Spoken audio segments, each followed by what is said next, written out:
In this video, we will take a look behind the scenes of some photo sets to better understand what equipment is being used.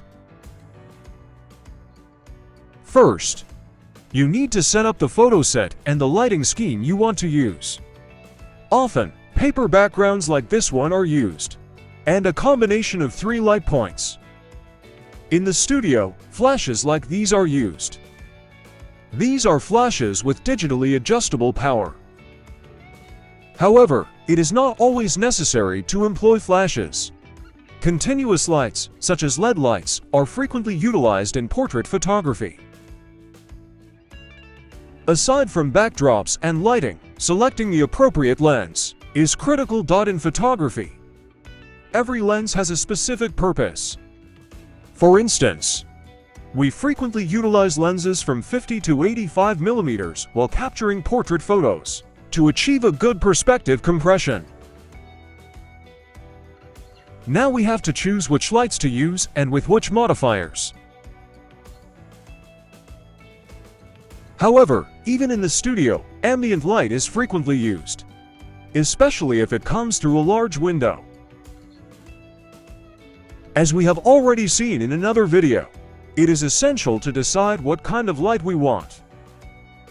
The light can be direct or indirect, or it can create hard or soft shadows. But before proceeding with the shoot, we also need to think about the makeup of the models.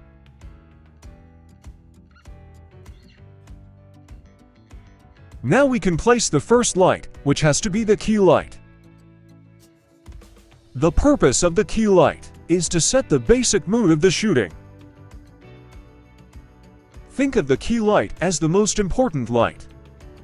You have to decide whether you want to have a cheerful, bright setting, or you want to play with strong contrasts and deep shadows.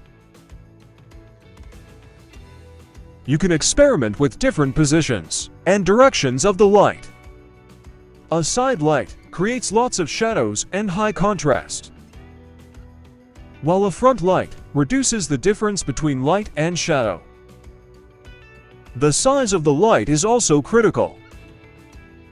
A big light source, as in this case, reduces the contrast and produces soft lights even if it is positioned sideways to the subject. In addition to the key light, it is generally useful to add an additional light. This is called fill light, as its main purpose is to lighten the shadows produced by the key light. It is generally placed on the opposite side of the key light. Then we have additional lights for specific purposes. For example, we can add a backlight that, as the name suggests, it is placed behind the subject. It is used to create a light profile around the model and separate her from the background.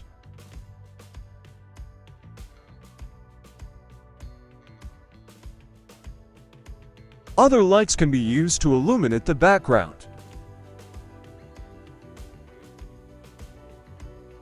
As mentioned before, we have the ability to change the light to suit our needs, and we can do that with modifiers. Here we see some examples. This is a photographic umbrella.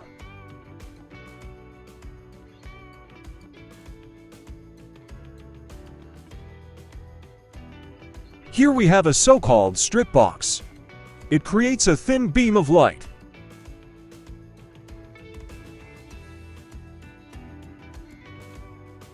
This is a beauty dish. It is generally used in fashion and beauty photography. It is also important to consider the backgrounds that are used and the coloring of the light.